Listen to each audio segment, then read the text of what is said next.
আকাশের দিকে তাকালে আমরা সবসময় নীল রং দেখতে পাই। কিন্তু আকাশ কি আসলেই নীল? এর পেছনে রয়েছে চমৎকার বৈজ্ঞানিক ব্যাখ্যা। আজকের ভিডিওতে আমরা এই রহস্য উন্মোচন করব। তো চলুন শুরু করা যাক। সূর্যের আলো আসলে সাদা, তবে এই আলো 7টি রঙের সমন্বয়ে গঠিত। বেগুনি, নীল, আসমানি, সবুজ, হলুদ, কমলা এবং লাল। আমরা 7টি রঙকে রেইনবোতেও দেখতে পাই। কিন্তু আকাশ নীল দেখানোর জন্য দায়ী মূলত সূর্যের আলো ছড়িয়ে পড়ার প্রক্রিয়া। যখন সূর্যের আলো পৃথিবীর বায়ুমণ্ডলে প্রবেশ করে, তখন তা বাতাসের কণা এবং গ্যাসের সঙ্গে ধাক্কা খায়। এ সময় আলো বিভিন্ন দিকে ছড়িয়ে পড়ে।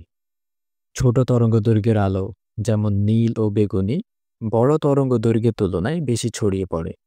এ প্রক্রিয়াকে বলে রেইলি ছড়ানো। বিষয়টি আরও সহজ করে বুঝতে আমরা আলোর তরঙ্গদৈর্ঘ্য সম্পর্কে জেনে নেই। সহজভাবে বলতে গেলে, আলো যখন চলে তখন এটি ঢেউয়ের মতো ওঠানামা করে। এই ওঠানামার ফাঁকে কতটা দূরত্ব থাকে সেটাই হলো তরঙ্গদৈর্ঘ্য। এটি সাধারণত ন্যানোমিটার এককে মাপা হয়। এই তরঙ্গদৈর্ঘ্য অনুযায়ী আমরা বিভিন্ন রং দেখতে পাই। লাল আলোর তরঙ্গদৈর্ঘ্য বেশি আর বেগুনি আলোর তরঙ্গদৈর্ঘ্য কম। আলোর তরঙ্গদৈর্ঘ্য পরিবর্তনের সাথে সাথে এর রঙও পরিবর্তিত হয়।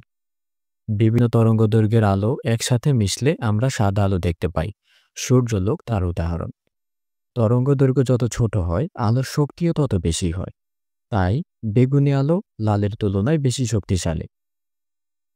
এখন আপনারও মনে হতে পারে, বেগুনি রঙের তরঙ্গদৈর্ঘ্য নীলের চেয়েও ছোট, তাই আকাশ কি বেগুনি হওয়া উচিত নয়?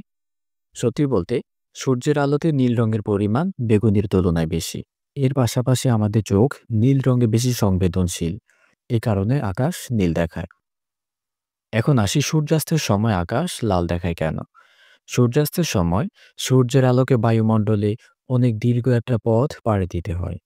এই দীর্ঘ পথ অতিক্রমের সময় ছোট তরঙ্গদৈর্ঘ্যের আলো, যেমন নীল এবং বেগুনি, প্রায় সম্পূর্ণ ছড়িয়ে যায়। তখন বড় তরঙ্গদৈর্ঘ্যের লাল এবং কমলা রং আমাদের চোখে পৌঁছায়। ফলে আমরা সূর্যাস্তের সময় আকাশকে লাল থেকে কমলা রং দেখতে পাই।